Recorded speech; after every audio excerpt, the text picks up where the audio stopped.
Assalamualaikum warahmatullahi wabarakatuh.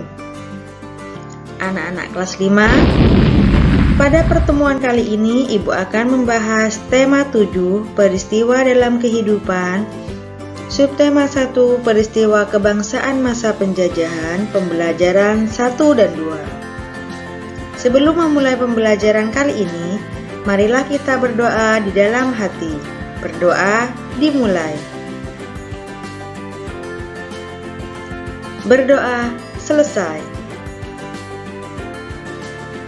Tujuan pembelajaran kali ini ada di bawah ini ya. Kalian baca, ada 5 tujuan pembelajaran. Anak-anakku sekalian, apakah kalian tahu gambar apa di samping ini?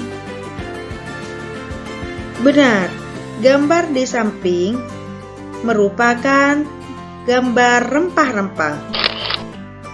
Rempah-rempah begitu melimpah di bumi Indonesia, sehingga membuat bangsa-bangsa Barat atau Eropa berusaha untuk menguasai perdagangannya. Manfaat rempah-rempah antara lain yaitu sebagai penyedap rasa, pengawet makanan, obat-obatan, dan penghangat tubuh. Hal itulah alasan bangsa Barat menjelajahi samudera, yaitu untuk menemukan daerah penghasil rempah-rempah terbanyak. Di Eropa, rempah-rempah tidak dapat tumbuh karena kondisi alam.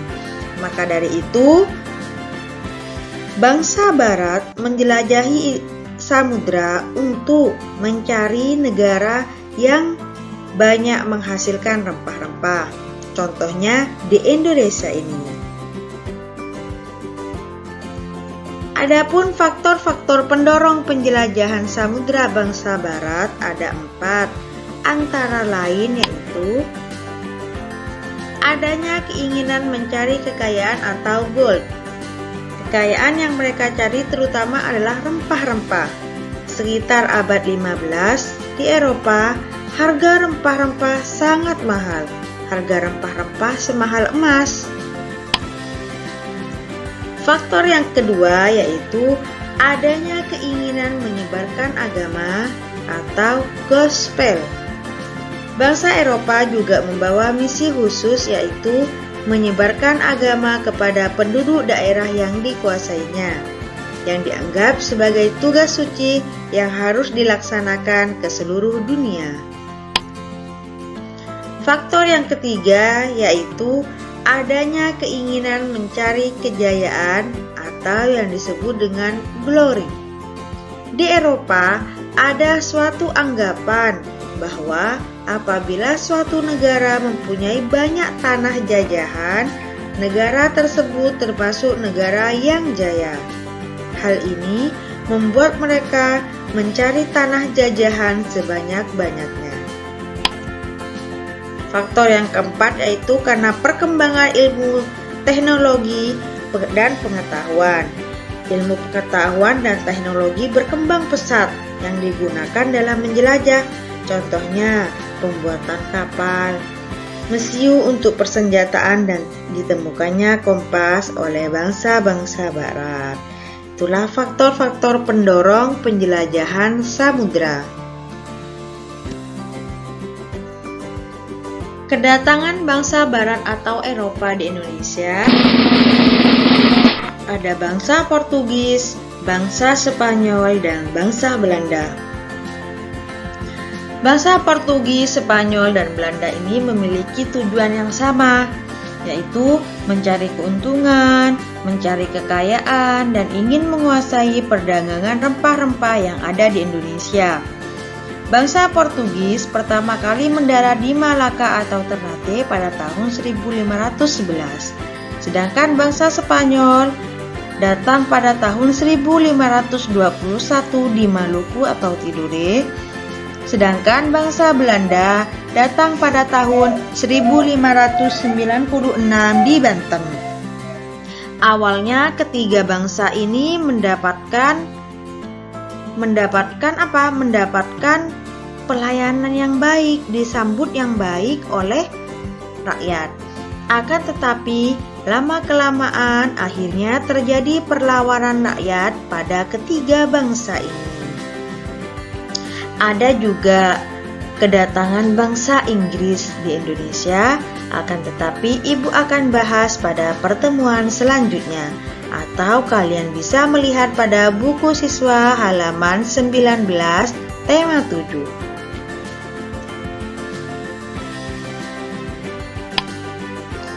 Kita bisa mengetahui sejarah Indonesia melalui teks narasi sejarah.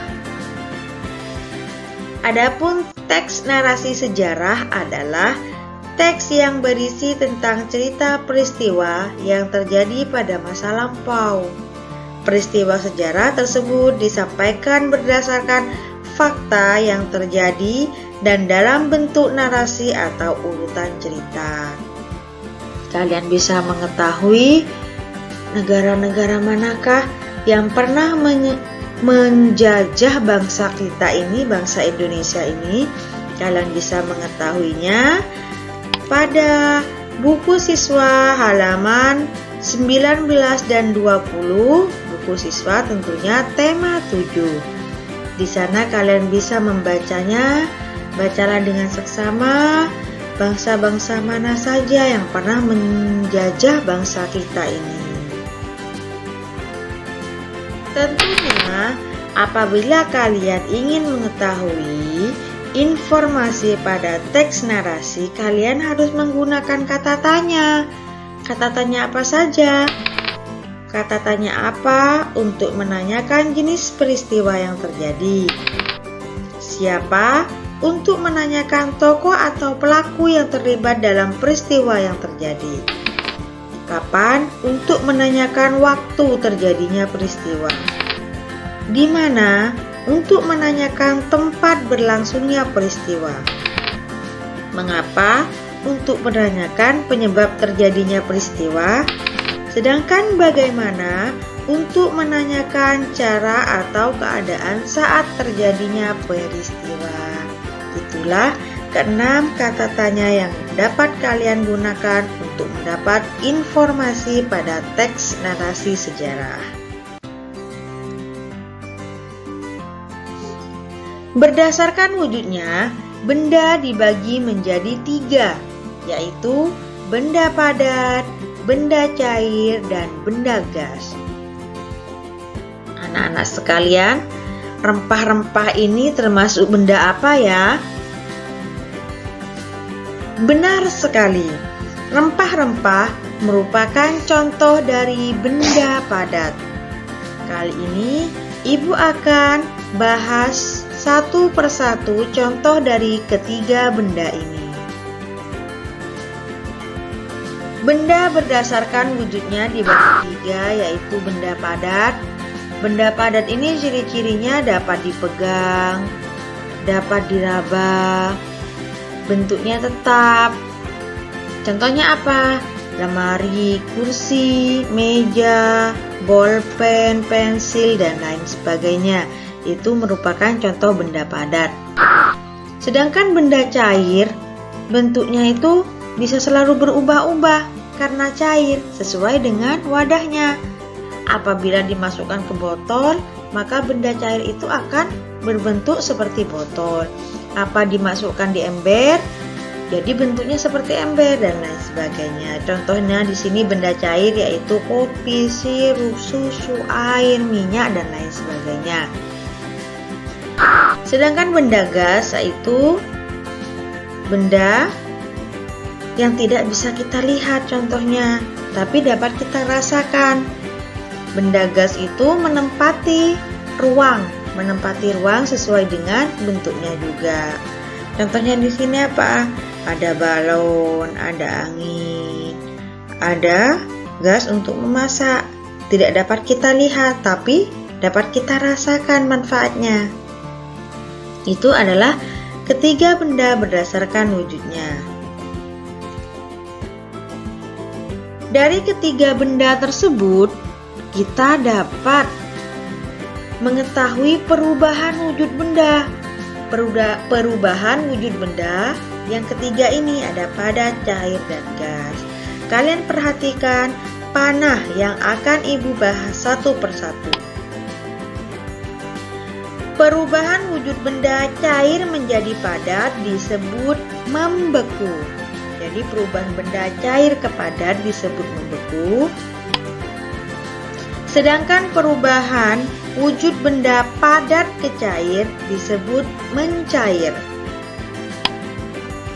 Yang ketiga, perubahan wujud benda cair ke gas disebut menguap. Sebaliknya, perubahan wujud benda gas ke cair disebut mengembun. Sedangkan yang terakhir, perubahan wujud benda padat ke gas disebut menyublim. Perubahan wujud benda ini, kelima ini, dapat kita temui dalam kehidupan kita sehari-hari tanpa kita rasa, tanpa kita sadari. Kelima benda ini, kelima perubahan wujud benda ini telah kita ketahui. Contohnya apa saja? Contoh perubahan wujud benda dalam kehidupan kita sehari-hari. Salah satunya yaitu membeku. Contohnya, air yang dimasukkan ke dalam freezer akan mengeras. Nah, air itu adalah benda cair. Ketika masukkan freezer akan mengeras sehingga menjadi benda padat. Mencair. Contohnya, es batu yang awalnya mengeras, benda padat, yang didiamkan akan mencair. Jadi es batu tadi padat, setelah kita diamkan akan mencair. Menguap. Air yang dipanaskan lama-lama akan menjadi uap air. Contohnya ketika kita memasak air, bila airnya itu mendidih terus-menerus, tidak di atas pancinya atau di atas tutup pancinya itu akan ada apa? Ada uapan air. Karena apa? Karena terkena panas. Sekarang mengembun. Contohnya, tumbuhan seperti bunga dan rumput yang berair di pagi hari itu adalah contoh dari mengembun. Mengembun itu apa tadi? Perubahan wujud benda dari gas menjadi cair. Sedangkan yang terakhir yaitu adalah contoh menyublim. Kapur barus atau yang sehari-hari kita ketahui dengan kata karbon, yang lama-kelamaan kita diamkan di luar atau di tempat terbuka, lama-kelamaan akan mengecil dan menjadi habis. Itulah salah satu contoh perubahan wujud benda dalam kehidupan kita sehari-hari. Masih banyak wujud benda yang lainnya, perubahan wujud benda lainnya yang dapat kita temui. Anak-anakku sekalian, gambar yang kalian lihat ini merupakan gambar syair lagu beserta notnya yang berjudul Rayuan Pulau Kelapa. Tahukah kamu lagu Rayuan Pulau Kelapa? Lagu tersebut merupakan salah satu lagu wajib. Kalian bisa mendengarkannya lewat YouTube. Bagaimana Rayuan Pulau Kelapa ini, lagu Rayuan Pulau Kelapa ini. Sebelum kalian menyanyikannya, kalian harus tahu terlebih dahulu apa definisi atau maksud dari lagu wajib tersebut. Lagu wajib adalah lagu yang wajib dipelajari oleh siswa dalam rangka menanamkan rasa cinta tanah air, menghargai jasa pahlawan, dan membakar semangat perjuangan agar selalu menyala. Adapun ciri-ciri lagu wajib, 1.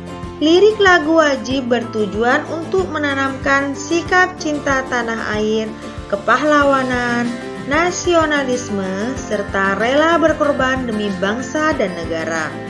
Yang kedua, biasanya lagu wajib menggunakan irama yang penuh semangat dan atau berupa himne.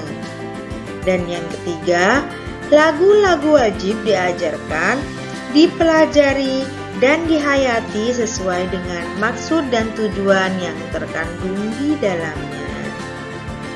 Itulah ciri-ciri dari lagu wajib. Cukup sekian yang dapat Ibu sampaikan pada pembelajaran kali ini. Ibu ucapkan terima kasih dan semoga ilmu kali ini menjadikan ilmu yang barokah dan menambah pengetahuan kalian. Ibu akhiri, wassalamualaikum warahmatullahi wabarakatuh.